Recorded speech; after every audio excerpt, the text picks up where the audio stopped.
Hi guys, time for another draw. So let's see what's my next read.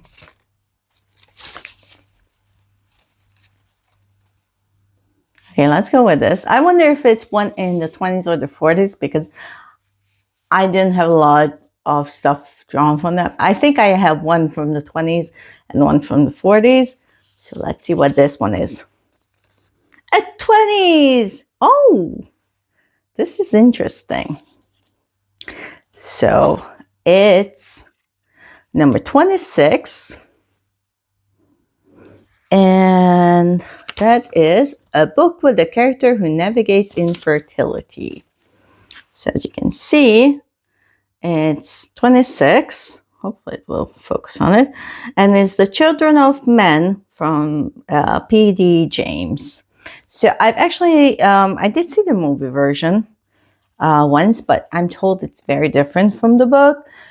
And it's kind of dystopia, I believe. So let's see what this book is about. The Children of Men is the story of a world with no children and no future. The human race has become infertile, and the last generation to be born is now an adult. Civilization itself is crumbling as suicide and despair become commonplace. Oxford historian Theodore Ferron, apathetic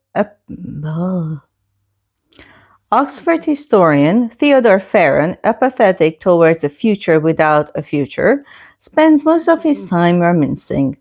Then he is approached by Julian, a bright, attractive woman who wants him to help her get an audience with his cousin, the powerful Warden of England.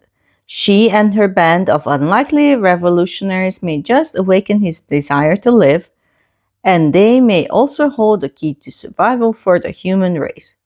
This doesn't sound like at all what I saw in the movie. So, as much as I remember, because I think I saw it a long time ago.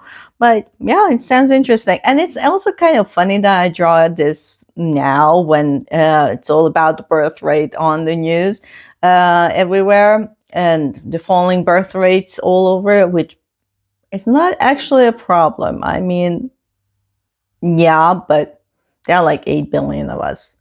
Like half a century ago, there were like 4. So I think we're good. Like infertility is not a problem. We're just having less kids. If we wanted to, we could have more kids.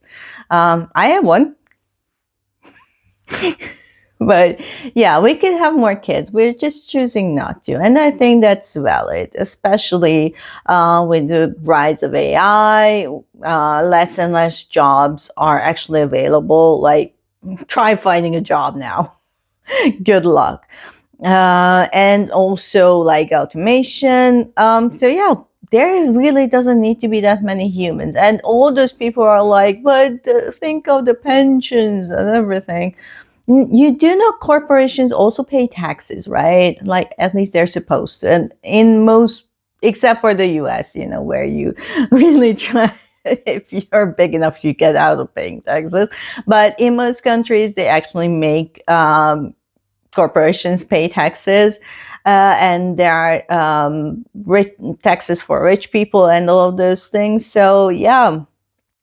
And I think it's fine. There doesn't need to be that many of us around. Give the earth a breather. Yeah, this will be interesting. I'll probably rewatch the movie and maybe I'll do a video of all the stuff they changed. I really like doing these adaptation comparison kind of stuff. And so, yeah. Stay tuned for that one as well. And thanks for watching. See you in the next one.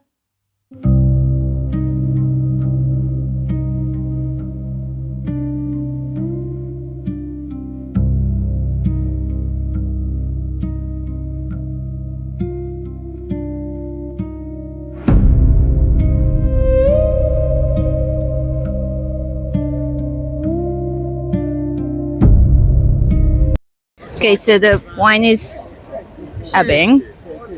Just in time for me to talk about the first book that I did of this year, and it's May. So what did I DNF? P.D. James's Children of Men. I thought this book was going to be good. I mean, I watched the movie like 100 years ago. I'm old. But, and I don't remember much, but I don't remember it being this ridiculously boring.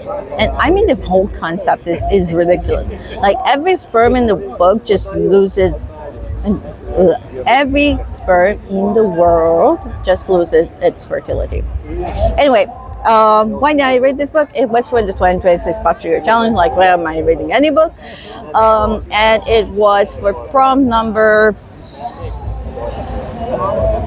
I don't know, you don't care. It was about the prompt for infertility. It was somewhere in 20s. You saw my previous video or didn't, I don't care. But anyway, so I'm going to have to pick another book for this prompt because this was a terrible book. I managed to get through 33% of it and nothing happened. And it's like the guy who's the main character on it, Theo, for like 7 chapters, you're reading his diaries. And he's like so boring. And you get to see his childhood, which really doesn't, I don't care. I mean, the guy ran over his own daughter with a car and killed her. At least his DNA isn't getting, you know. So anyway, so yeah, every sperm in the world just loses its fertility like almost overnight. Why?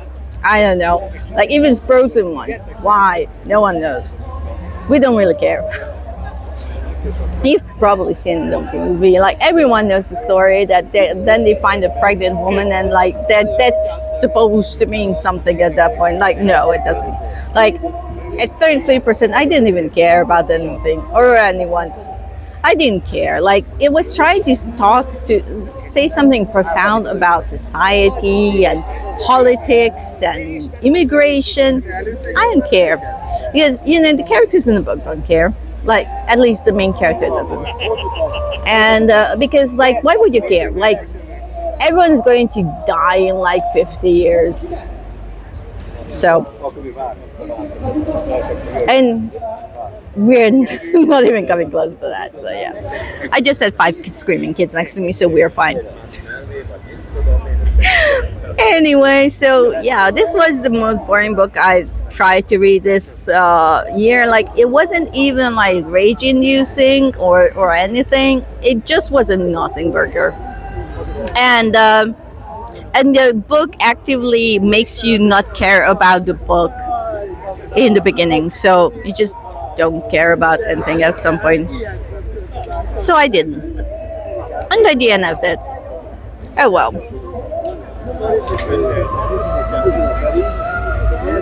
Now I have to find another book for this prompt.